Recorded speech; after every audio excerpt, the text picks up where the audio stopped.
ओमज्ञानतिमिरान्धस्य ज्ञानाञ्जनच्छलाकया चक्षुरुन्मिलितं येन तस्मै श्रीगुरवे नमः।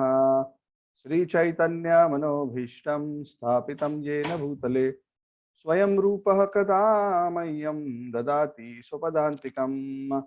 वन्देऽहं श्रीगुरोः श्रीयुतापदकमलं श्रीगुरून् वैष्णवांश्च श्रीरूपं सागरजातं सहगणा रघुनाथान्वितं तं सजीवं साद्वैतं सावधूतं परिजनासहितं कृष्णचैतन्यदेवं श्रीराधाकृष्णपादान् सहगणललिता श्रीविशाखान्वितांश्च।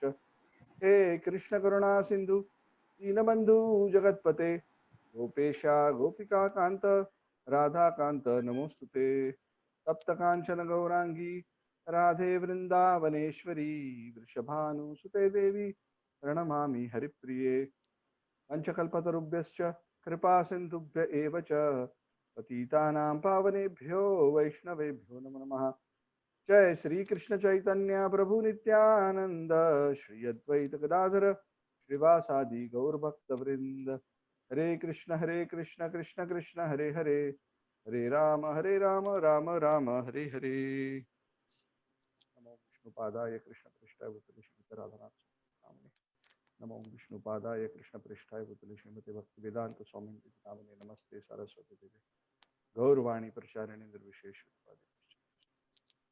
कम कुर्ति वाचालं पंगुं लंघयते गिरिं यत्कृपातमहं वन्दे श्रीगुरुं दीनतारिणं परमानन्दमाधवं श्री चैतन्य ईश्वरं। हरे Krishna. So welcome all to the continuation of our discussion on the Srimad Bhagavad Gita. We have reached a very interesting juncture of the study of the Bhagavad Gita. And okay, let me just share the chapter 12. Yeah.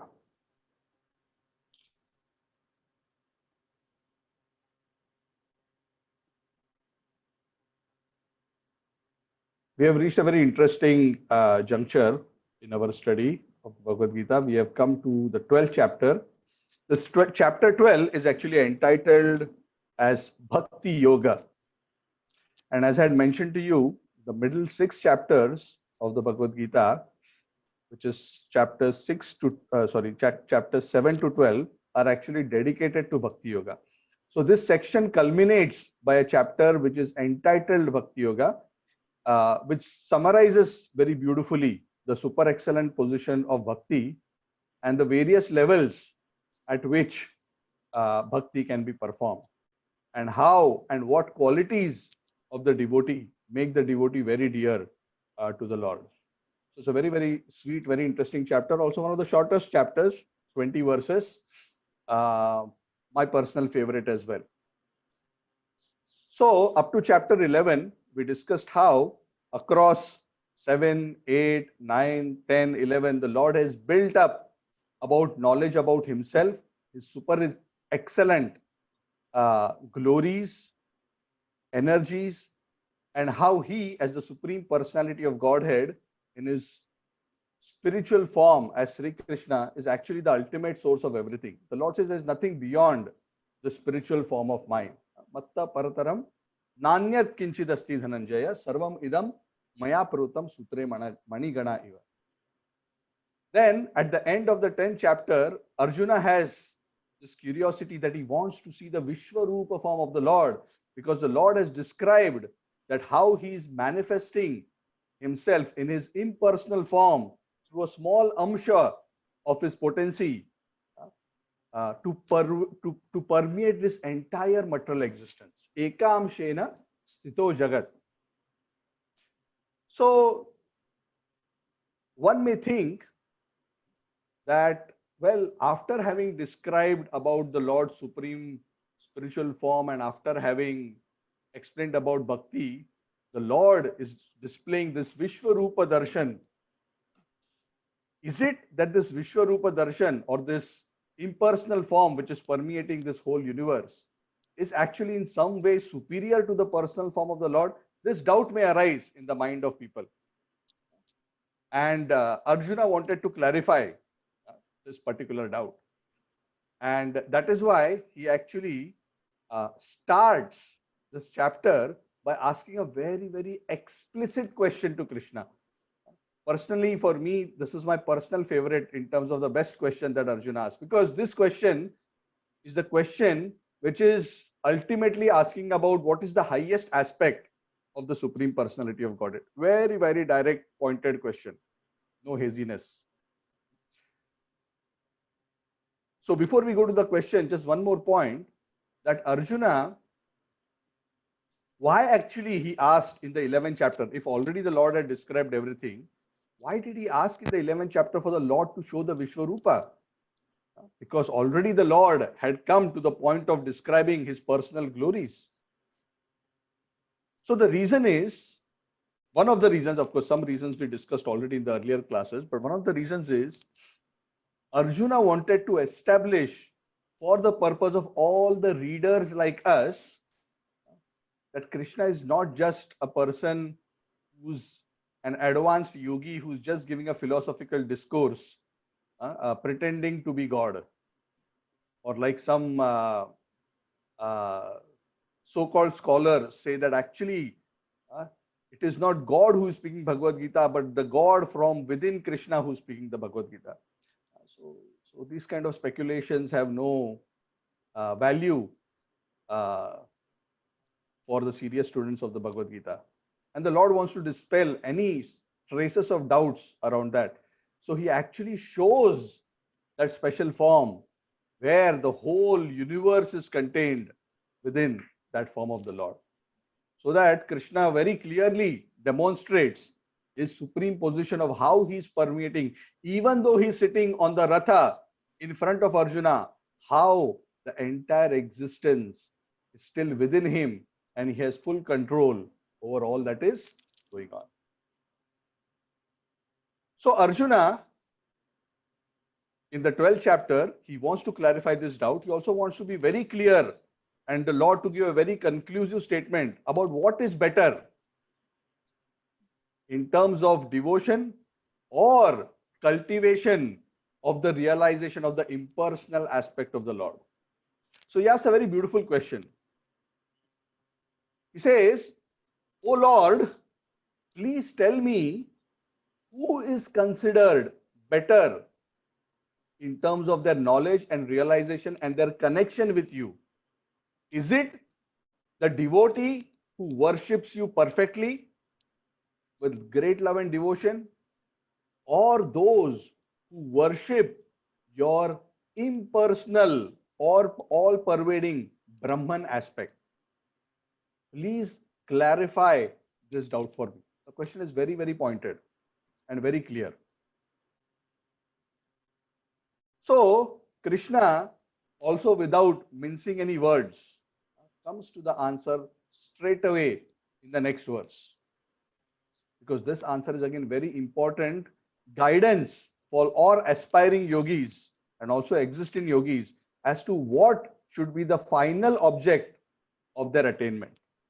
The Lord says that, "O Arjun, those whose minds are fixed on my personal form, this form of Sri Krishna, and who are worshipping me with great faith, I consider those devotees to be the most perfect in terms of their realization and their connection to me."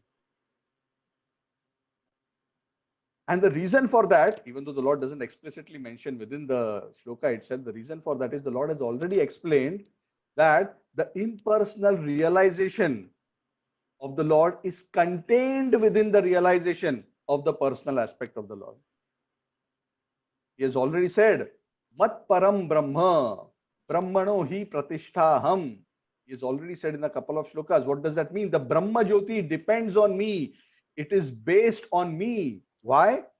Because the Brahma Jyoti is described in elsewhere in the scriptures as Tasya eva tanubha.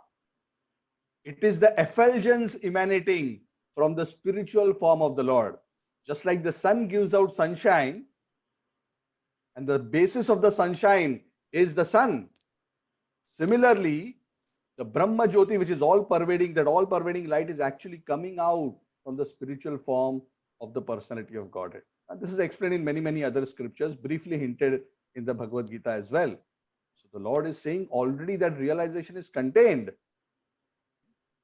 So the devotee doesn't have to worry about this kind of cultivation separately to realize the impersonal aspect.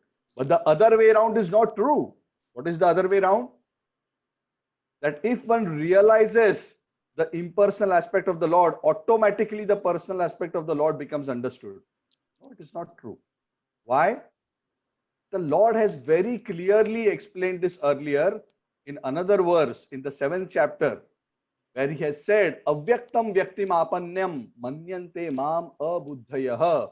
Those who are not intelligent think that I am originally impersonal and now I have taken a personal form. This is a wrong understanding. If that was the case, then after having realized the impersonal Brahman, automatically the form of the Lord would have been realized. So again, here in the 12th chapter, the Lord is giving a very clear understanding.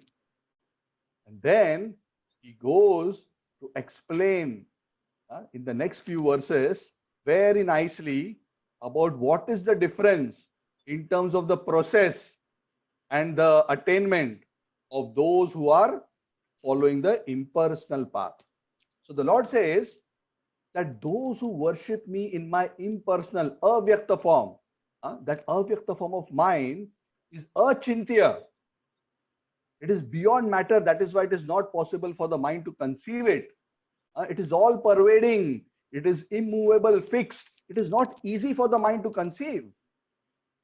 And because it is so hard for the mind to conceive, it is very difficult for those who are embodied, which means those who have a body, for them to practice that kind of fixing of the mind on the impersonal aspect. Klesha adhiktaras tesham. He says it is very difficult for them to fix.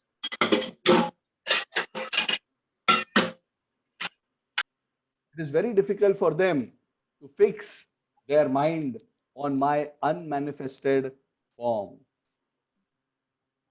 Because rather than taking shelter of me, such people who are more attached to the impersonal aspect, they work through the process of jnana, through the process of austerity, through the process of control of the senses, through the process of various mechanical detachment processes. They try to purify themselves and come higher and higher and higher in their spiritual evolution. Those who are my followers of the impersonal path, they also will eventually attain me, Arjuna, but their path is very difficult and fraught with many challenges. First of all, it's very difficult to focus the mind, like I just explained.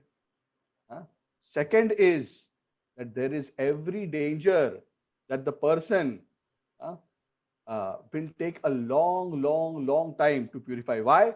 Because he doesn't get the same level of help that the devotee of the Lord gets. We discussed this earlier, how the Lord takes special interest in those who surrender to him with love, and he helps them to deliver them quickly. But those who do not take shelter of the Lord, but rather try through jnana and yoga to purify themselves, they take a long time to purify themselves.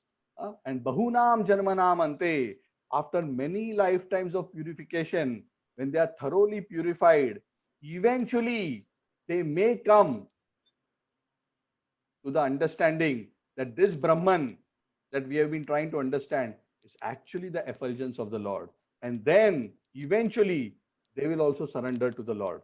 Of course, there's no guarantee that this will happen at the end, but yes, that is a possibility. But that will take a long time. It will be a long process. So Krishna is recommending to Arjuna, this is not a recommended path, because this path is difficult and fraught with risk. Better take the path of devotion, because if you take this path, I personally become the swift deliverer of my devotee from the ocean of birth and death. Tesham aham samudharta mrityu samsara vartmani bhavami na achirat partha maya veshita chetasam. Verse 7. And that is why the Lord says, my conclusive direction to you in terms of your question is very clear. I consider the devotee better in terms of his end realization. I consider the path of the devotee easier and more certain.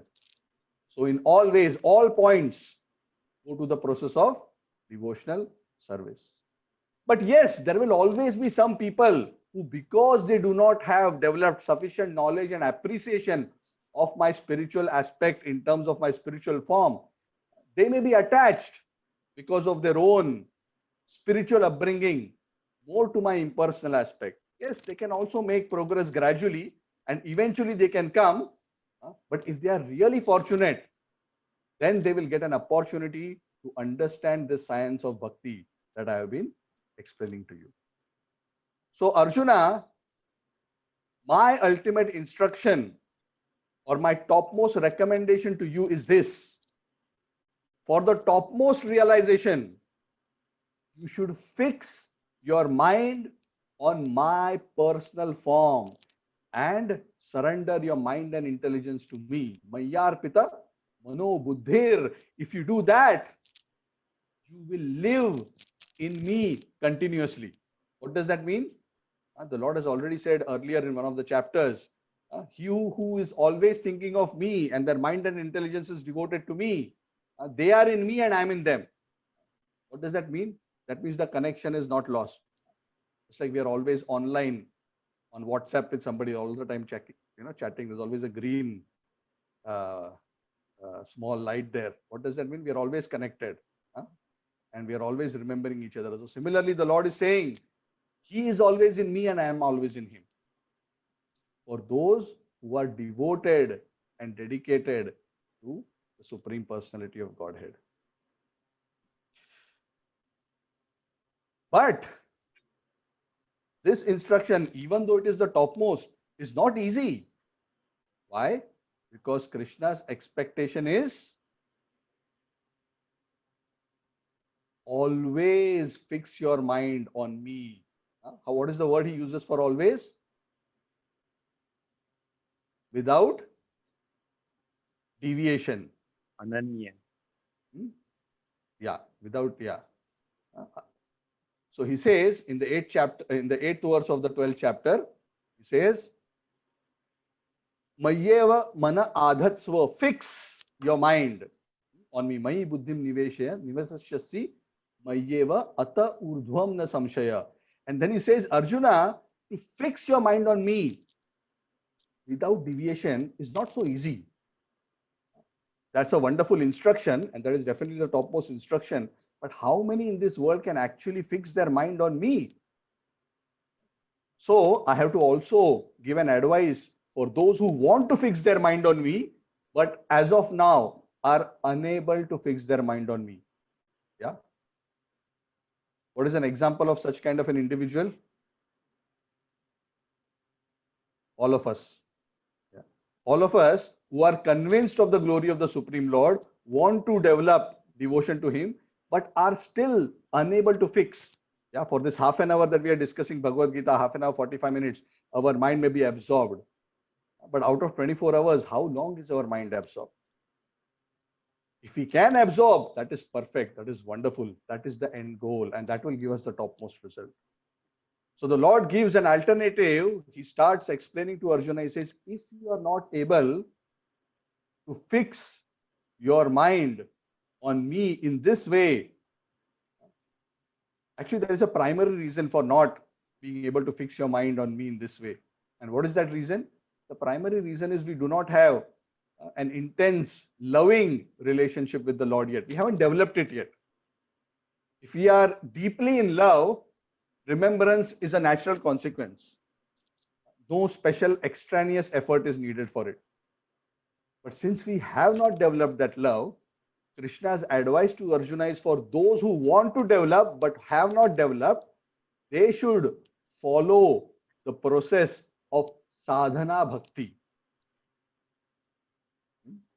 Abhyasa yogena tato mam ichhaptum dhananjaya. What does that mean? You practice the abhyas, you do the abhyas of serving me. How do you do the abhyas of serving the Lord? By chanting his names regularly, whether we like it or not. By hearing about him, like what we are discussing every day, whether we feel like it or not. By rendering service to the Lord, by worshipping the deities, by serving the Lord and the devotees in various ways. The scriptures often describe the Navavidha Bhakti practice. Of course, these practices are valid both in the stage of practice and the stage of perfection. But if we have not yet achieved the stage of perfection, if we practice them in the stage of practice, it pushes us towards perfection, because the practice itself awakens our love for the Lord. And that is what the Lord says. In this way, if you practice, because love for me is within your heart in a dormant state, that love will start awakening. And in that way, you will develop attachment, you will develop a desire to attain me. And then you can come to the position where you are always able to remember me without deviation. So this is an instruction for all those who are serious sadhakas. So ideally, for those who are convinced about the personal form of the Lord, and those who are convinced about bhakti being the process to attain the highest realization based on what Krishna has just explained, for them, if they have not yet developed full attachment, which is almost everybody, then this is the verse for us to follow. But then the Lord says there are some people who, for some reason, whatever it is, are not even able to follow the aspects of practice of bhakti, whatever that reason be, that they cannot come to the point of actually practicing serving the Lord. So the Lord says, if that is also difficult for you, then that individual should serve me by giving up the fruits of their activities for me, which means essentially they should work for me. Working for me means you dedicate the results of your work for me. If you do that, that will purify you, because you are still connecting to me. May not be through direct service of rendering various limbs of bhakti directly, but by offering the results of your activities to me, also you are connecting to me. And because I am all purifying, gradually that contact will also purify you and bring you closer and closer to me, so that you can also start coming to the next higher level, which is to actually practice the process of bhakti very, very explicitly. So that is another option the Lord gives. See, the Lord is so kind. After giving every option, he's saying, if you cannot do this, do this. Cannot even do this, you do this. And the Lord doesn't stop here. He says, if somebody is at a point that he cannot even do this meaning perform his duty but offer the fruits of his activities to me. Why would that be the case? Sometimes there are individuals who are interested in spiritual life, but they have not even come to the point of accepting the Supreme Lord. They do not have an understanding, when I say acceptance of the Supreme Lord, in terms of the spiritual form of the Lord to be the ultimate goal. So they are interested in purification, but they have not come to the point of faith where they will work for the Lord. So for such people, what does the Lord say? Okay, you don't want to work for me for whatever reason. You still don't feel that reason to dedicate yourself to me. Then never mind, you still work, but very important, you must give up the fruits of all your activities. If you don't give up your fruits to me, like what I mentioned earlier, then you give up your fruits for some other good cause. Could be some social cause, some good cause, but don't keep the fruits for you, because those who keep the fruits for themselves get entangled. So give up the fruits of your activities and be self-satisfied, be happy. When a person acts in such a way, in a detached way, by performing his duty but giving up the fruits of the activities, then the Lord has already described what happens. Gradually, such a person becomes purified. His attachment to the material world slowly starts loosening. And as the attachment starts loosening, knowledge of the self starts developing. And as knowledge of the self starts developing, one can start seeing things more and more clearly. Spiritual knowledge becomes easier to understand. And then one can start developing more and more knowledge of the Lord and gradually come to the point of understanding the Supreme Personality of Godhead and gradually take up the process of being dedicated to Him and developing love for Him. So this is also a stepping stone towards advancement in this way. So this is verse 11. And then the Lord says, if you cannot even do this, which is probably quite a lot of people, they are not even come to the point of dedicating their work either to the Lord or for others. Then you take up the process of trying to understand spiritual knowledge, develop knowledge, cultivate meditation, and gradually evolve spiritually. But through that process, you must slowly start working on giving up the fruits of your activities. Because giving up fruits of activities is definitely better than simply theoretical knowledge and simply doing a show of meditation. Because genuine purification happens by renouncing the desire to enjoy the senses.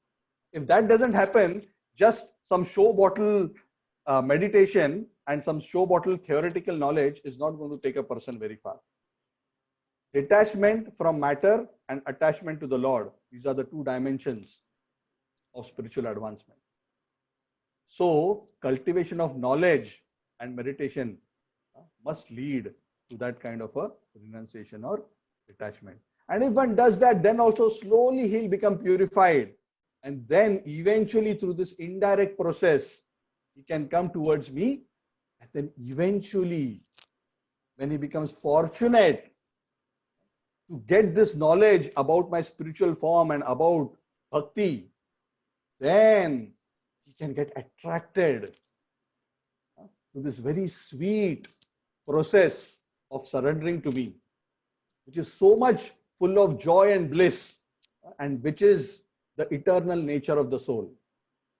When they become fortunate through the association of some devotee, then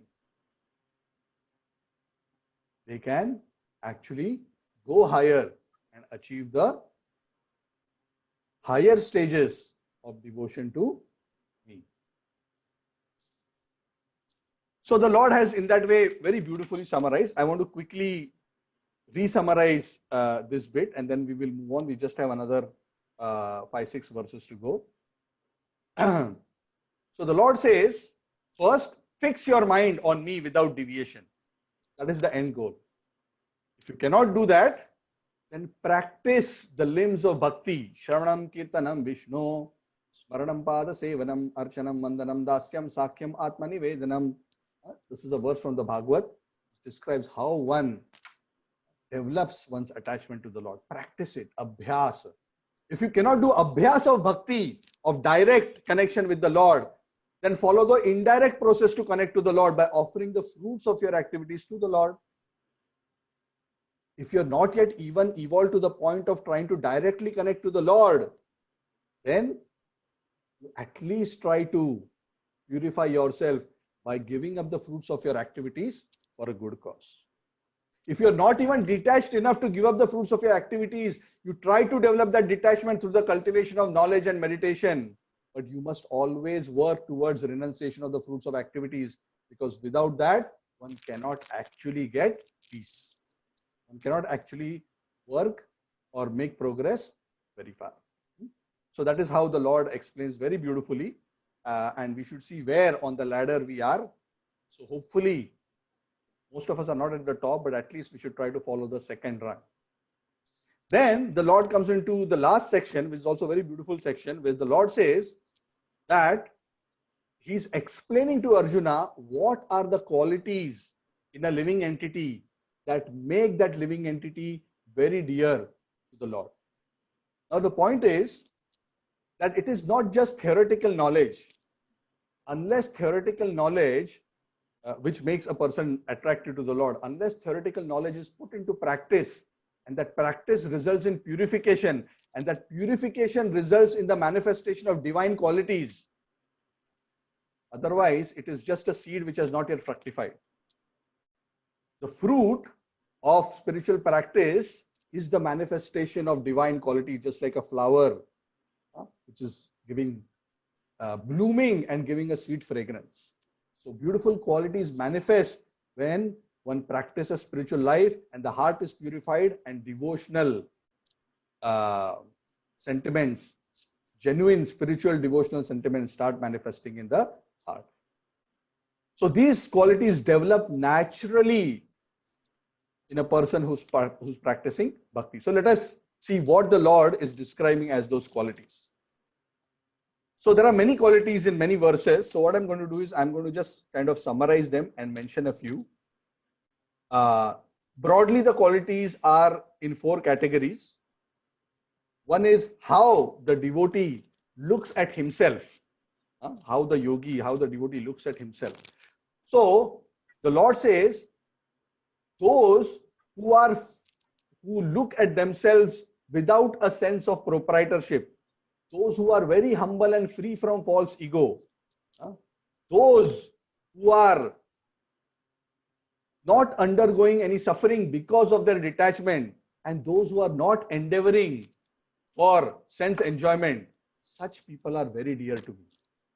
These are the qualities of people who are detached from a desire to enjoy. And what are the qualities that such people who are dear to the Lord, how do they deal with others? The Lord says, for one to be dear to me, he must be not envious. He mustn't be wishing ill for anybody. He always keeps away from unwanted materialistic association. He doesn't talk and blabber nonsense. He's very measured in his words, and he speaks the right thing and speaks to the right measure that is needed. And he is udasina, without cares, very blissful and unattached. And then, how does he react when things happen to him, when bad things happen, when challenging situations happen? What are the qualities in the devotee that make him attractive to the Lord? Krishna describes that such a person is always satisfied, is self-controlled, is tolerant. He doesn't become too disturbed, either too happy or too sad, equipoised. He is neutral, anapekshaha, and through all these situations, he maintains his purity internally and externally. He is expert in dealing with all situations properly according to the principles of dharma. He remains always equipoised throughout loss and gain, throughout all these dualities, neither laments nor does he desire. Whether auspicious or inauspicious things happen, he remains always unattached, not even caring for a place for himself to stay. To that extent, he is detached. And how does such a person who is very dear to the Lord deal with the Lord? He practices his devotion to the Lord with great determination.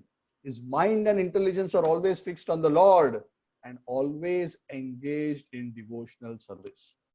So all these qualities that I mentioned, Arjuna, those who have these qualities are actually very dear to me. And such qualities develop in the nature of a devotee who practices the process of devotion as I have explained to you. And that is why, summarily, who it is who is most dear to me? It is that person who follows this process of bhakti that I have explained to you all this while. He who follows this process in the way that I have described to you properly and in a dedicated way, having made me as the ultimate goal of their life, such a person is very, very dear to me. Ativa me priyaha. Ativa means extremely dear to me. So the Lord is telling very clearly, if somebody is practicing bhakti with determination, he becomes very, very dear to the Lord. He always keeps the Lord as the final goal. So one last comment before we end. So how is this process of bhakti working? We are putting some instructions of the Lord together through this chapter and also the previous chapters. The Lord is explaining that when a person becomes fortunate of coming in contact with those who have devotion for the Lord, the flame of devotion in their own heart is activated. And when they develop this attraction and when they learn about this subject from the Gita, from the Bhagavad, when they become equipped in this understanding and they develop faith through proper association, then they take up this process with great determination by taking instructions and shelter of a spiritual teacher. And in that way, they make steady progress towards the topmost goal of developing love for the Lord. Those who do not take this path, most of them are often misled into the misunderstanding that the highest aspect of the Lord or the supreme truth is the impersonal aspect. For them, they need to wait until the time that they become fortunate to receive this knowledge from those who have actually attained it. Okay, thank you very much. Hare Krishna.